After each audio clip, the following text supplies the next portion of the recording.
and welcome to the Wheel Friends Podcast, the comedy podcast that exists in the world of bicycling. I'm your host, Craig Richards. It's December now, and I've been in my basement a lot on the stationary bicycle, crushing Wolfenstein 2. So I already got that game beat. Have been able to make it out on a few bike rides, though. It's been pretty chilly out there, but it's been a blast. I think it's gonna be a pretty rough winter. I already hate it. I miss the summertime so much. Today's episode has my buddy Steve in it. Steve and I talk about bike tattoos, getting the next generation into biking. We talk about millennials. We talk about cybernetics. We talk about the future. We talk about cold weather. And then the last half of the show, we sort of have a philosophical discussion about skateboarding and biking, and it's kind of all over the place, but whatever. I just have to put the episode out. So without further ado, here's Steve and I talking tattoos. No, I was thinking the other day, because I was just thinking of more ideas for the eventual sleeve that I want to get done on this arm. And I've always wanted to get like a pinup model done, but I was like, oh, she needs to be like riding a bike though. Oh yeah, like a classic old like Sailor Jerry style, but on a bicycle. Yeah, I would do American. the whole like Sailor Jerry like naval tattoo set, but everything retooled to be bike related. So exactly, like, you know, you bike a century and you get a certain tattoo would be dope. Yeah, that would be excellent. That's exactly what I'm thinking. There's one of the nautical tattoos is like travel below the equator. So you come up with something comparable, like biked out of your state. I don't know. Bike out of your state. Spitballing here. Yeah, bike out of your state. That's a pretty cool one. Bike out of your state. Bike in a different continent. Like that would be a thing. That's one of my coworkers. He'll ship his bike out to like he went to Spain one time and biked he backpacked through Europe, but like bike packed through Europe. That'd be like, sweet. That'd be amazing. On the way home from work, I was thinking about not field trip. Yeah, field trip, like a road trip, and just go to like another city and hit up their shit and see what it's like to bike there. Because like I've only really biked in a handful of cities, and I just want to know what other streets feel like. Right. Because like there's an obvious difference when you go from Grand Rapids, population of Alexa, what's the population of Grand Rapids?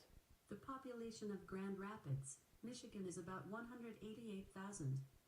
Okay. Yeah, and then you go to Ludington, which has like 25,000. Like Yeah. there's a very distinct difference. Dude. And then go in the opposite direction. Go to an even bigger city. Yeah, I want to hit up Detroit. Well, if I ever move down south, you'll have to come down to Nashville. I was down there last weekend, and I was like just pressing harder. I've started like doing stuff to get my license down there, like my pharmacy license. Oh, word. So thinking about moving down All there. my friends are moving away. You just got to come with. No, you just got to start a podcast so I can listen to your voice every now and then. No. Well, that's what I was thinking. I was actually thinking podcast just called New to Nashville. And I just like... It's recorded nude every time. nude to Nashville. Nude in Nashville. Nude in Nashville. Nude, yeah. It's just me naked talking about my new experiences. You can't see it, but I'm naked. Yeah. But not in a creepy way. No, I was thinking of making a Tinder profile just to be like, hey, I'm in Nashville recording a podcast. If you want to show me a new place and like be on the podcast and talk about your like where you're from, that's all I'm looking for. Like not dating at all. Just like who wants to show me like Nashville? Yeah, it'd be like that. Or hell, maybe that'll turn into a Steve's dates in Nashville, and it's just me recording a date, and then the date ends because I have a recorder in my hand and I'm recording everything they say. There would be so many furious women. Alternatively, what if the first one is a hit? Oh, and then it's just my relationship takes off from there. Podcast ends, and then it's just this my podcast wife. Actually chronicles an entire relationship. Oh my god. Start to finish, game changer. I was thinking about like what other podcasts I'd host if I wasn't hosting this one, and I came up with one that's real snarky, where we millennialize businesses, because that's a thing that's already happening. So I'm thinking like Air grocery store, where like everybody can work. It's a building full of like produce and stuff, and there are security cameras, but you just sort of punch in on your phone, work whenever you want, pick up a shift. I think it's called a food co-op. As long as it's running, but Yeah, so that's a very millennial idea for a grocery store. Like, that would be episode 1. work- I haven't thought beyond that. The idea of like businesses that are like work when you want to. Yeah. That's but the definition of our game society. changer, like what would happen to like the unemployment rate if every business was like an If opt-in, everybody worked like, 3 hours a week. yeah, I'll give this a try. Maybe you take like a few in-app training courses before you get on the forklift, but who knows? Training. So I just think whenever people jab at millennials, it's just funny. I read like a study recently that was saying something like to the effect of every generation thinks its years were the best years, like its prime years It's were the best perspective years. bias entirely. Except my dad, when he was like in his most people like their 30s or their 20s, and like Didn't the chief go to Vietnam? he was in the tail end of Vietnam. But yeah, he went to Desert Storm. He was in the military for most of like his 20s. So it's like, of course he is the way he is now. Like he was in the military for all that time. But then it's like when he was in his 30s, it was in the 80s. And whenever I asked him about the 80s, he's like, the 80s sucked. That's all he ever says. I'm like, apparently you weren't part of the doing cocaine part of the 80s. I don't know if he knows, but that was the golden age of cinema. All these bike movie pitches would totally be like, we would have Would our be own good. studio by now Yeah, if we seriously. lived in the 80s. We would have went straight to the top.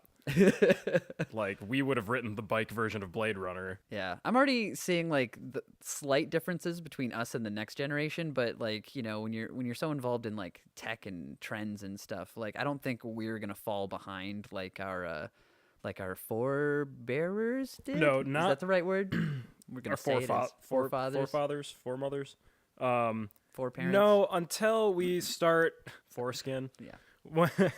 Once. Yeah, the family before you, they're your kin, and they Yeah. came before, they're your forekin. Yeah, foreskin.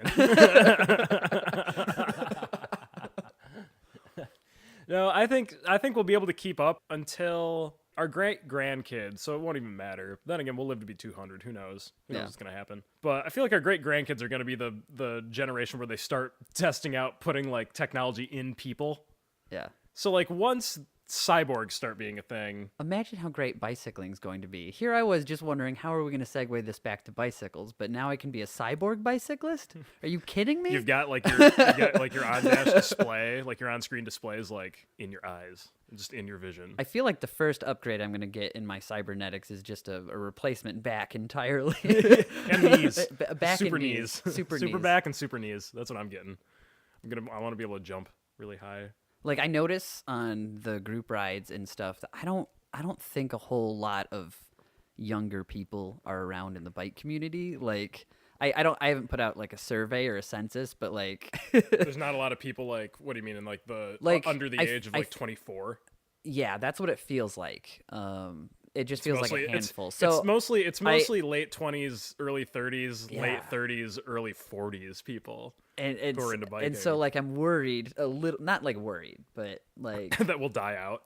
no, not that will die out. We're gonna be extinct. like, There's your movie pitch. We have a really bicycling's becoming extinct. oh my god. And people hate it. People become complacent. That's how the apocalypse happens. Naturally, here's how we save bicycling. We get more young adult attendance. We are going to create a young adult dystopian bicycling novel where bicycles and the whole lifestyle is going extinct. Righteous. Now, like any modern young adult dystopia, we don't actually worry too much about how the government came into power or why it's a dystopia. We just sort of accept that it is. Listen, this is where we're even at. though the whole government thing doesn't really make sense, and there's no real explanation for it. We're just supposed to accept that it's that shitty. So yeah, let's say it's something that doesn't make sense at all. Like cars have complete control over our roads. Out of the park. Out of the park. Slam dunk. So, cars. I feel like we're about to start talking about something really important, and then it's just like, well, here we are, back on bike pitches or movie pitches. This is a young adult novel. This is different. Oh yeah, excuse. We're trying to make it a hit. This is the Twilight we needed. I'm sitting on a microphone. That's my life. I just got a new one because I've got some upgrades coming. I don't know. When I think about like our PE classes in high school, Yeah. it was like that seems like a prime time to teach kids how to go bicycling in their cities. Because it's astounding how many people see us out there and they go, "You biked here? Like you ride a bike?" Like when I first started Yeah. riding everywhere, that's all I got was people like, "Oh, you're crazy. How can like it's not that hard." So Yeah. I think if we just do it in gym class, that'll really change the game. Yeah, seriously. I run into that a lot too now. Just and that's the thing is like I commute to work and it's only like 3 miles away from my work. Yeah. It's not even like what your commute's like. What, like 15 miles? It was 6, but it has doubled, and Gotcha, so it's it's like- over by the airport. So Oh yeah, so it's like 12-mile ride. yeah, it's a 12-mile ride in a really bad like industrial stretch. So Yeah.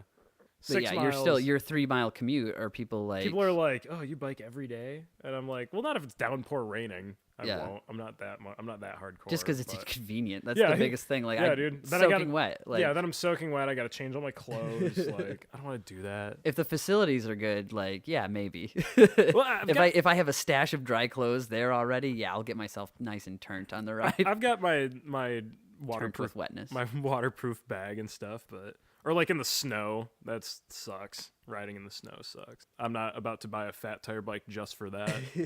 If you go out biking in like a really like real powdery snow, but it's coming down heavy and nobody's out driving, and it's just like a 6-inch pile of really fluffy powder in the road, that's the prime time to go biking because nobody's out there, and you could just cut right through that stuff, no big deal, skid around a little bit, and it's like snowmobiling for city kids. Yeah. Like it's dope. Well, that's what it's like if you're riding through the city streets in like after like right after it rains. Everything's slick, so you can just like skid around everywhere. That's really fun on a fixed gear. Another reason why I like riding fixie in the city. Yeah.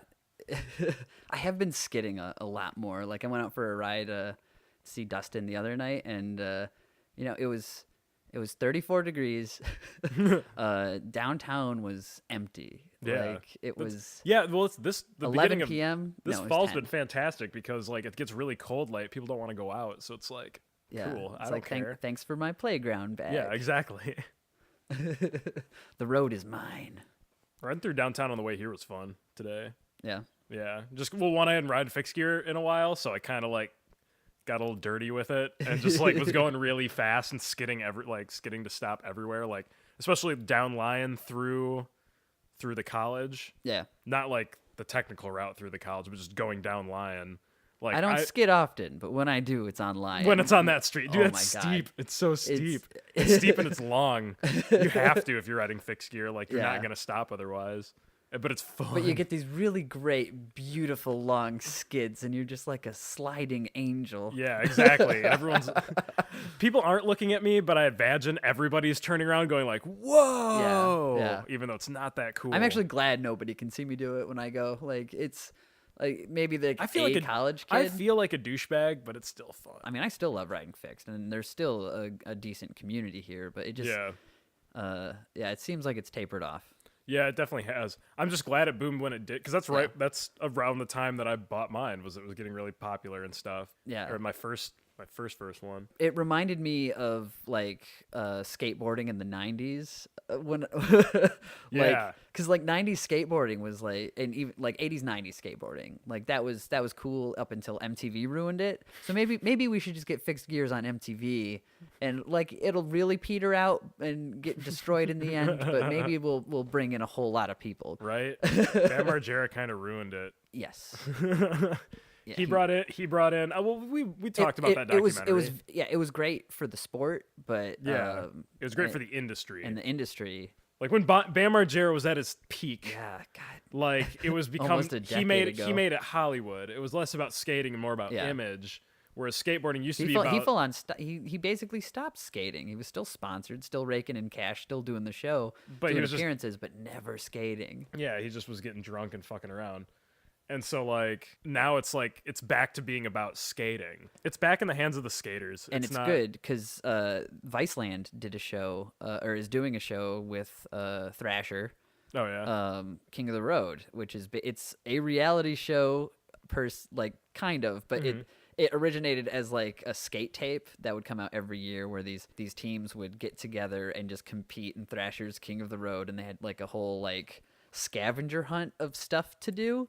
And so Vice, you know, You had to do like a trick off of a certain like monument or something like and that. And it had to be like a reference to like a great skateboarding legend doing it in a previous King of the Road. Gotcha. And so like, you know, even before the playbook came to be, like these wild stunts were happening, and then they're replicated. So Vice, you know, they're more into that gonzo journalism style, so they really go in there and let it happen. Yeah.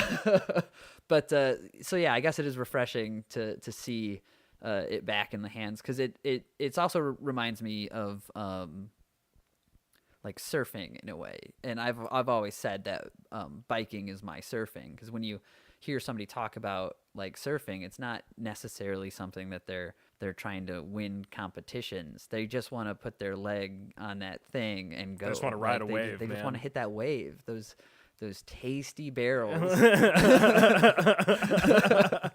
and so like I think I relate to that as a bicyclist, and That feeling, like that's like, why it's your 'cause sport. I have no desire to compete, because like this is Yeah, like, me neither. This is just what I have a lot of racy friends. Yeah. Racing friends. Racy. Yeah, Street League was definitely like a competition, but still, it was like a skateboarders competition. Yeah, it was Street Leagues. I think it might still go on. I don't know if they're still doing it year after year. Like, that's the thing. I don't really follow skateboarding anymore. I fell off of sport like that completely, and then I couldn't ollie while moving, so I was like, all right, bikes. Yeah, exactly. Yeah, exactly. I mean, was a shitty skateboarder, so I never got into it. Yeah. I'm like, oh, but I'm actually decent at like maybe that's riding a bike. Maybe long that's distance. the next group to target, because even John Cardiel, pro skater, he's gotten involved with Chrome, and he's into biking now, and he puts out stuff all the time. And Really? he's biking all the time, and I think he still skates, but he's in the bike community, so that's why it's okay to talk about this right now. There's a ton of overlap, but I know we're all on the street, so I see skateboarding and bicycling like connected in those ways. Yeah. With the BMX crowd, the nice bridge between the two. Yeah, exactly. That is the exact bridge. See, that's the other thing, is I'm just not like an extreme sports guy. Yeah. Like, I like riding on the roads. I just love like going indulging in extreme sports videos, though. Oh yeah, I'll watch other people do it. Like, props to them for being able to do it. Like, Let us be your shit's hard. fans. Yeah, exactly.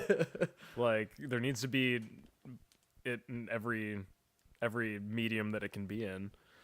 I just prefer being a bike hooligan. Yeah. I've said it before and I'll say it again. When I used to skate, I was like the kid who'd just like do some tricks and hang out with the other guys and just like kind of cruise around town. That's what I am when I ride my bike. I just like to cruise around. I was talking to my brother about it because he was talking about there's like a cement skate park not far from like where he lives down south. Yeah. And he was like talking about, because he had a skateboard out, so he was like, oh yeah, I was meaning there's a place I can ride, so I've been thinking about riding there and like skating, and and I was like, oh man, maybe I should start skating again. And I'm just like, oh yeah, your knees are bad and your back's bad, don't start skating. You're getting old, you're gonna start hurting yourself. Keep biking. Sorry, I'm thinking of the parallel between like what I saw with your brother on Performance Bike's website. I didn't even watch that Facebook page the other day. What happened? Oh, they were just talking about wheel sizes. Like, it was cool. Like, I didn't really learn anything. Sorry, Mike. I'm sure a watcher did, but like I personally did not learn anything. I was kind of expecting, they were talking about different wheel sizes and on fat bikes, especially. But like the whole history and popularity of 29er stuff. So your brother talking about like dropout widths, and then here we are like, yeah, biking's our surfing. Yeah, right. Like my brother, that's his job. His like job has been bikes for the past 10 years in some fashion. Yeah, I didn't know he worked at Performance Bike. That's where he worked back in North Carolina, and he just kind of does stuff for them now. That's dope. Like it's like a part-time thing. Like he doesn't. He mostly just rides and like just does whatever he wants. Rides and blogs. Yeah, Dope as hell. But I guess Dare he's still, to dream. That's yeah. He didn't really even mention anything. Like I've never really asked him about it, but Yeah, when I heard that video was coming out, my brother, I was just like, oh, I guess he still works like for performance or something. I don't know. Hey, that'll do it for the Wheel Friends podcast. Thank you so much for listening. Thanks again to Steve for being on the show. Make sure you check us out on social media, Facebook, Instagram, Twitter, all that jazz. If you have any other inquiries, you can shoot an email to wheelfriendspodcast@gmail.com. And as always, if you feel so inclined and feel brave enough to take on the weather, go ride your bike.